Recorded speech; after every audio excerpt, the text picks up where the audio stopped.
আসসালামু আলাইকুম। ভালো আছেন? আলহামদুলিল্লাহ। ঠাকুরগাঁও ১ আসন থেকে মির্জা ফখরুল আর জামাতে প্রার্থী দেলোয়ার ভাই রয়েছেন। কে বেশি এগিয়ে রয়েছেন আপনার মনে হয়? মানে ভোটের দিক থেকে কে বেশি এগিয়ে রয়েছে? আলমগীর। আলমগীর স্যার এগিয়ে রয়েছে তাহলে। জি, তাহলে আলমগীর স্যারকে ভোটটা দিবেন আপনি ধানের শীষে। ভালো। আসসালামু আলাইকুম। ভালো আছেন? ভালো। জি আলহামদুলিল্লাহ।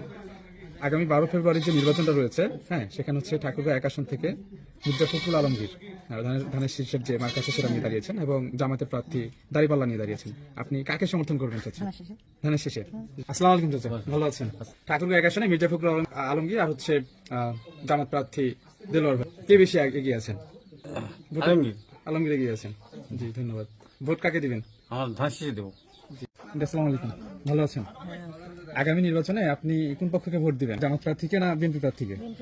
বিএনপি ধানের শীষ মার্কায়। আসসালামু আলাইকুম দাদি, ভালো আছেন দাদি? আগামী 12 ফেব্রুয়ারি যে নির্বাচন রয়েছে সেই নির্বাচনে ঠাকুরগাঁও ১ আসনে ধানের শীষ প্রার্থী রয়েছে এবং জামাতের প্রার্থীও রয়েছে, তা আপনারা কোথায় ভোট দিবেন? ধানের শীষে দিবেন। আসসালামু আলাইকুম চাচি, ভালো আছেন?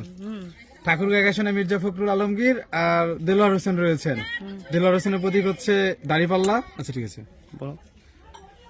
ঠাকুরগাঁও ১ আসনে তাহলে কে এগিয়ে রয়েছেন, ফখরুল না হচ্ছে দেলোয়ার? আপনার মতামত কি?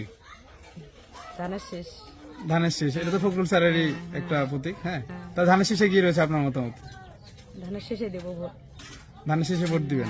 আপনার মতামতটা আসলে কি, মানে কে এগিয়ে রয়েছে আপনার কি মনে হয়? মানে আশেপাশে তো আপনি চলাফেরা করেন, কি মনে হয় যে কে এগিয়ে রয়েছে, ফখরুল না হচ্ছে দেলোয়ার? ফখরুল। ফখরুল এগিয়ে রয়েছে।